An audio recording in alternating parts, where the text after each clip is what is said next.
Hello everyone, कैसे हो आप सब लोग। मैं हूं आशीष और आप देख रहे हो बायोलॉजी वाला। आपके लिए लेकर आया हूं एक वीडियो जो कि आपके KVSPGT एग्ज़ाम जो कि होने वाला है।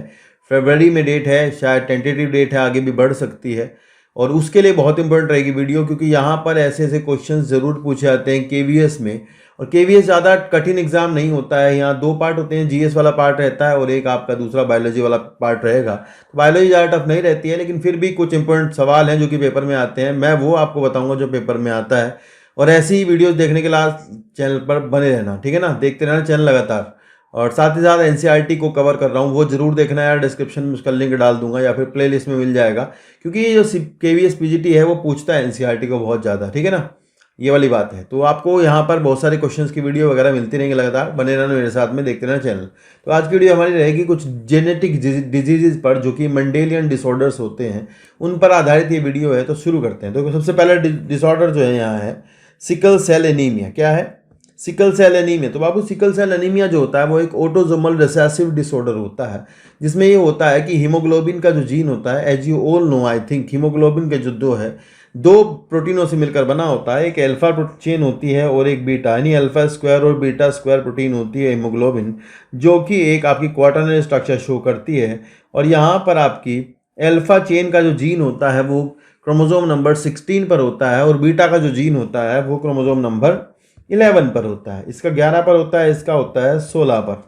तो भैया होता ये है बाबू कि यहाँ पर बीटा चेन का जो जीन है वो किसी तरह से सब्सटीट्यूशन म्यूटेशन से खराब हो जाता है, यानी उसमें सब्सटीट्यूशन म्यूटेशन हो जाता है और जीन आपका काम नहीं करता है। तो होता क्या, एक बार पढ़ते हैं। देखिए, ऐसा है कि it is N autosomal recessive disorder and in this disorder the RBC become sickle shape low O2 concentration. तो ये सवाल आपके पेपर में आएगा, यहाँ से पूछा जाएगा ये क्वेश्चन कि जो RBC होती है सिकल्ड शेप कब होती है। ध्यान रखना, ऐसे व्यक्ति जिनमें कि ये एलील पाया जाता है, यानी जो एलील है होमोजाइगस कंडीशन में मिल जाता है, तो उन पर्सन्स के अंदर ये RBC जो होती हैं लो ऑक्सीजन प्रेशर के पार्शियल प्रेशर जब होता है लो ऑक्सीजन का, तो यानी अंडर लो ऑक्सीजन या ऑक्सीजन टेंशन के टाइम पर आपकी RBC की शेप बदल करके कैसी हो जाती है, सिकल शेप हो जाती है, ठीक है ना। ये वाली बात ध्यान रखना।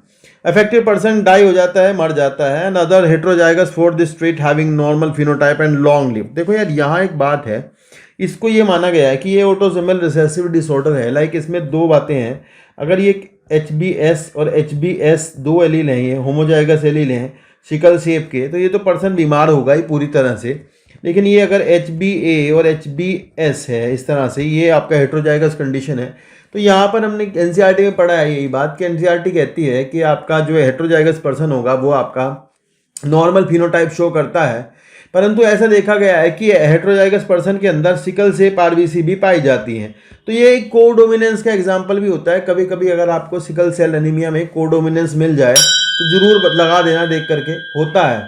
हेट्रोजाइगस पर्सन जो है वो कोडोमिनेंस शो करता है, यानी वहाँ दोनों तरह की RBC मिलती है, नॉर्मल वाली भी और सिकल शेप भी। NCERT के अकॉर्डिंग ये ऑटोसोमल रिसेसिव डिसऑर्डर है, अदरवाइज ये कोडोमिनेंस शो करता है, ठीक है। ये वाली बात दिमाग में डाल लेना।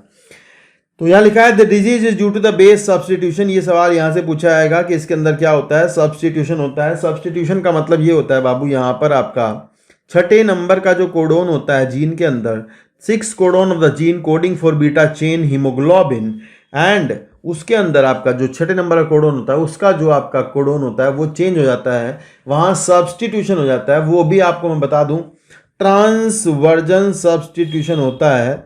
यानी ट्रांसवर्जन का मतलब ये होता है भाई कि वो आपका प्यूरिन से पिरिमिडीन हो जाता है, ठीक है। तो ये वाला कन्वर्जन जब होता है पिरिमिडीन से प्यूरिन, प्यूरिन से पिरिमिडीन, तब हम इसको ट्रांसवर्जन बोलते हैं। अगर आपका प्यूरिन से प्यूरिन और पिरिमिडीन से पिरिमिडीन हो तो हम ट्रांजिशन बोलते हैं, ठीक है। तो यहाँ जो हुआ है ट्रांसवर्जन हुआ है। Middle base of the DNA triplet coding for the amino acid glutamic acid. तो जो कोडोन होता है हमारा mRNA में वो GAG होता है, और GAG हमारा चेंज होकर के वेलिन के लिए GUG हो जाता है, यानी म्यूटेशन जो है वो GAG को GUG कर देता है। GAG जो कि आपका ग्लूटामिक एसिड कोड करता था, GUG जो आपका वेलिन कोड करता है। ये भी आपको याद करना होगा। आगे लिखा है the mutant haemoglobin molecule undergoes polymerisation under low O2 tension causing the change in the shape of the RBC from biconcave disc and elongated sickle like structure. तो ये जो आरबीसी होती है वो लो ऑक्सीजन में, ऐसी आरबीसी जब ऑक्सीजन का प्रेशर लो होता है तो वो आपकी सिकल शेप हो जाती है, ठीक है ना। चलिए ये थोड़ा दिखाया गया है यहाँ पर, यहाँ से कुछ सवाल बन सकते हैं। ये चेन आपको एटलीस्ट थोड़ा सा याद हो आपको, वेलिन, हिस्टिडीन, ल्यूसिन, है ना, valine, histidine, leucine, threonine, proline, glutamic acid और वेलिन। तो ये ग्लूटामिक एसिड और ग्लूटामिक एसिड, तो यार यहाँ पर आपका परिवर्तन होकर के, चेंज होकर के ग्लूटामिक एसिड से वेलिन हो जाता है। ये वाली बात ध्यान रखना। देख लो आपका नॉर्मल जो एलील है उसके अंदर CTC था और यहाँ ट्रांजिशन हुआ है, सॉरी ट्रांसवर्जन हुआ है, यानी T जो है वो आपका A हो गया है, यानी पिरिमिडीन से प्यूरिन हो गया है। और आपका GAG जो कोड करता था पहले ग्लूटामिक एसिड को, आपको ये याद करना पड़ेगा कि GAG किसको कोड करता है। तो GAG आपका ग्लूटामिक एसिड को कोड करता है, वो अब आपका GUG हो गया है, GUG आपका वेलिन को कोड करेगा, ठीक है, ये बात ध्यान रखना। तो GAG टू GUG हो जाता है। इसकी वजह से आपका जो हीमोग्लोबिन है उसकी स्ट्रक्चर भी खराब हो जाती है, आरबीसी की स्ट्रक्चर खराब हो जाती है, पर्सन को एनीमिया हो जाता है, पर्सन मर जाता है। तो इसीलिए ये सवाल कभी कभी इस तरह से आता है कि ये जो है क्या बोलते हैं सिकल सेल एनीमिया जो है, इसमें क्या होता है, एक जीन के प्रभावित होने से कई सारे कैरेक्टर प्रभावित हो जाते हैं। तो ये प्लियोट्रॉपी का एग्जाम्पल भी होता है, ठीक है, ये ध्यान रखना। अगली बीमारी है थैलेसीमिया। तो thalassaemia is also a autosomal recessive disorder. इसमें होता ये है कि जैसे ऊपर तो हमने देखा बीटा चेन का जीन खराब हो गया, रिसेसिव हो गया और जीन ने काम करना बंद कर दिया, बीटा चेन खराब बन रही है। बीटा चेन यानी कि बन ही नहीं रही, खराब बन रही है, ठीक है ना, गलत हो गया सब काम। नीचे क्या होगा, थैलेसीमिया में आपका जो एलील्स होते हैं वो रिसेसिव हो जाते हैं, जिसकी वजह से चेन कम बनना शुरू हो जाती है, खराब नहीं बनती है, कम बनती है। तो यहाँ क्वांटिटी कम हो जाती है। तो थैलेसीमिया जो है वो क्वांटिटेटिव डिसऑर्डर है, जबकि sickle cell anaemia qualitative disorder problem होती है। तो थैलेसीमिया में होता यह है कि कई जैसे अल्फा एलील है, जैसे अल्फा चेन है, तो 16 नंबर के क्रोमोसोम जो होता है बाबू, 16 नंबर के क्रोमोसोम पर आपको अल्फा चेन के 4 एलील मिलते हैं और 11 नंबर पर बीटा के 2 एलील मिलते हैं। अगर मान लो अल्फा चेन के एक एलील खराब हो जाता है, रिसेसिव हो जाता है, काम नहीं करता है, तो 3 एलील हैं, मोर देन सफिशिएंट है, काम होगा। 2 अगर अल्फा के कम हो जाते हैं तब हम कहते हैं कि अल्फा चेन कम बन रही है, बंदे को अल्फा थैलेसीमिया हो गया है माइनर। इस तरह ही अगर बीटा होगा तो बीटा में अगर एक ही एलील नहीं बनेगा, मतलब एक ही एलील रिसेसिव हो जाएगा बीटा का, तो फिर बीटा चेन बननी कम हो जाएगी। अब बीटा चेन बननी कम हो जाएगी तो हम उसको, एक ही जीन है ना बीटा का, तो एक एलील गया तो मतलब बीटा थैलेसीमिया हो गया उसको, तो बीटा थैलेसीमिया माइनर हो जाता है। तो इसलिए क्योंकि अल्फा चेन के 4 एलील होते हैं, बीटा चेन के 2 एलील होते हैं, बीटा के चांस ज़्यादा होते हैं, बीटा थैलेसीमिया के चांस ज़्यादा होते हैं। तो ऐसा आदमी जो है एक्सरसाइज नहीं कर सकता और बहुत सारी प्रॉब्लम्स उसके साथ होती हैं। तो यहाँ लिखा है it is an recessive autosomal disease caused due to the reduce synthesis of alpha और beta polypeptide. Beta thalassaemia is major problem and individual suffering from major thalassaemia often die before 10 years of age. तो अगर मान लो alpha के 3 allele नहीं है तो गया बंदा, ऐसी बीटा के एलील नहीं है तो बंदा गया। तो ये वाली प्रॉब्लम होती है। इन पर्सनस को एक्सरसाइज, हैवी एक्सरसाइज को करने से मना करते हैं। हालांकि अल्फा वाले जी जाते हैं क्योंकि उनमें तो 4 एलील होते हैं, उनका चल जाता है काम, ठीक है। चलिए नेक्स्ट है phenylketonuria. It is N also an autosomal recessive disorder. इसके जीन जो है वो 12 नंबर क्रोमोसोम पर पाए जाते हैं। इसके लिए मेटाबॉलिज्म होता है फिनाइलकेटोन्यूरिया का, मतलब फिनाइल एलेनिन पाथवे होता है, उसका जो एक मेटाबॉलिज्म है, वहाँ मेटाबॉलिज्म में फिनाइल एलेनिन हाइड्रोक्सिलेज नाम का एंजाइम, जो कि जिसका जीन क्रोमोसोम नंबर 12 पर होता है, वो नहीं पाया जाता, उसको रिसेसिव हो जाता है, सिंपल ये है। और फिनाइल एलेनिन का कन्वर्जन जो होता है वो टायरोसिन एमिनो एसिड में होता है, जिसके लिए रिस्पॉन्सिबल है फिनाइल एलेनिन हाइड्रोक्सिलेज एंजाइम, जिसका जीन है 12 नंबर क्रोमोसोम पर। वो रिसेसिव हो जाए तो फिनाइल एलेनिन हाइड्रोक्सिलेज एंजाइम नहीं बनेगा और टायरोसिन में कन्वर्जन नहीं होगा। इसका आगे प्रॉब्लम ये होगी कि टायरोसिन फर्दर फिर आपका मिलेनिन बनाने में काम आता है, वो नहीं बनेगा तो आदमी को एल्बिनिज्म भी हो जाएगा।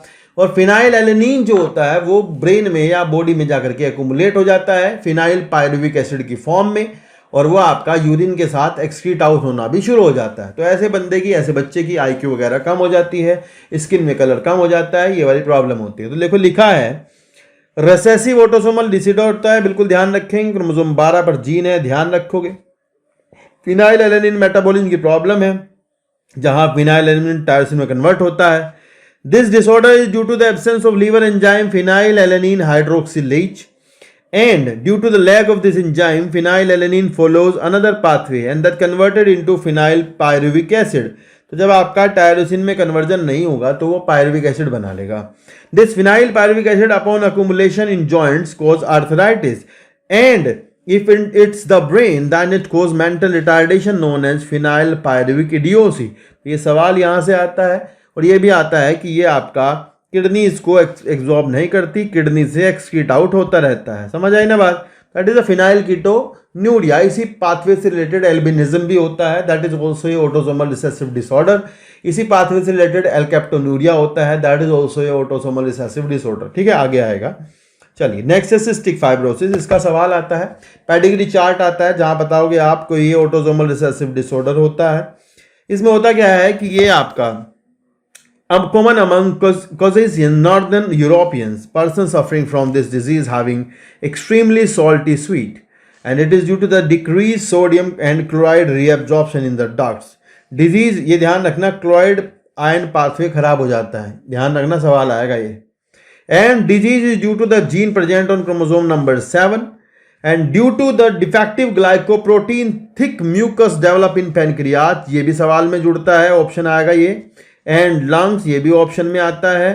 And formation of fibrous cyst occur in pancreas, तो ये भी पूछते हैं। तो ये 4-5 सवाल इससे बनते हैं। क्लोराइड आयन का मेटा पाथवे खराब हो जाता है, स्वेट पसीना जो है वो मीठा हो जाता है, सॉल्ट स्वेट हो जाता है, पसीना जो नमकीन हो जाता है क्योंकि सॉल्ट्स होते हैं, सॉल्ट रीअब्जॉर्ब नहीं होते हैं। ऐसे में डिफेक्टिव ग्लाइकोप्रोटीन बनती है, वो पैनक्रियाज में जाकर के जमा हो जाती है, सिस्ट बनाती है लंग्स में भी, और बाकी फाइब्रस सिस्ट बन जाती है पैनक्रियाज के अंदर। तो ये वाले ऑप्शंस हैं, ये सवाल पूछा जाता है, कर देना। नेक्स्ट है आपका Huntington's Korea, that is the autosomal dominant disease.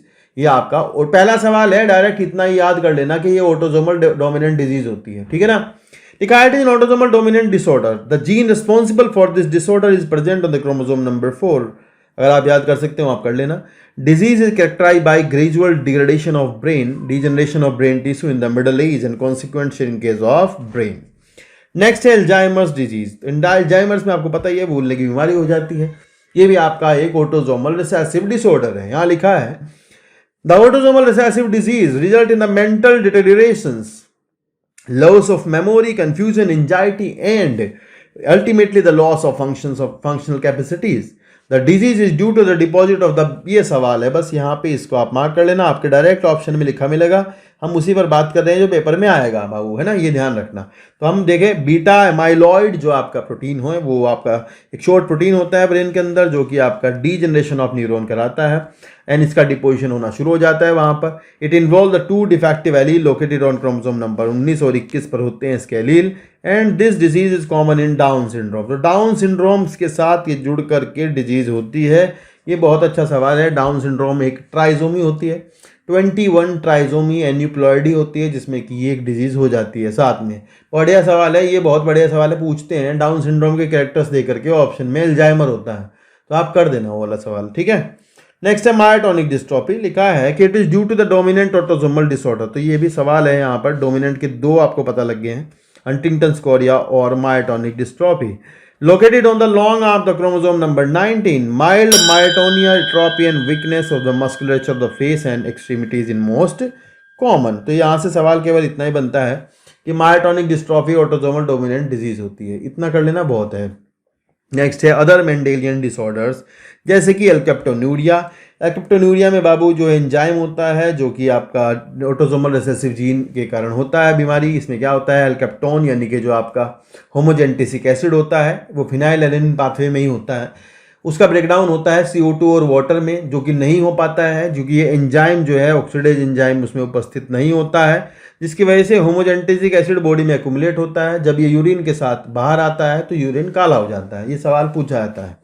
Next है एल्बिनिज्म, मैंने यही बताया था, ये भी फिनाइलएलेनिन के पाथवे का ही है। यहाँ लिखा है कि क्रोमोसोम नंबर 11 पर इसका जीन होता है, और आपका जो मिलेनिन बनाने वाला सब्सटेंस होता है, एक एंजाइम होता है टायरोसिनेज। टायरोसिनेज एंजाइम की कमी के कारण ये हो जाता है, तो ध्यान रखना है, सवाल पूछते हैं। ये इसके लिए जीन होते हैं 11 नंबर क्रोमोसोम पर। नेक्स्ट है सेक डिजीज, क्रोमोसोम नंबर 15 पर इसकी जीन होती है। एब्सेंस ऑफ हेक्सोमेनिडेज बी, तो यार ये आपका इस एंजाइम की कमी से होता है, ये बच्चों में होता है, ये आपका लाइसोसोमल डिजीज है। बढ़िया सवाल है, खूब पूछते हैं। नेक्स्ट है Gaucher's disease, that is chromosome number 1 पर due to the inhibition of glucocerebrosides, जो कि आपके एंजाइम है an action which lead to accumulation of cerebroside, यानी कि ये आपका सेरेब्रोसाइड का एक्युमुलेशन हो जाता है कहाँ पर, आपके ब्रेन में आई थिंक। नेक्स्ट है आपका other abnormalities due to the autosomal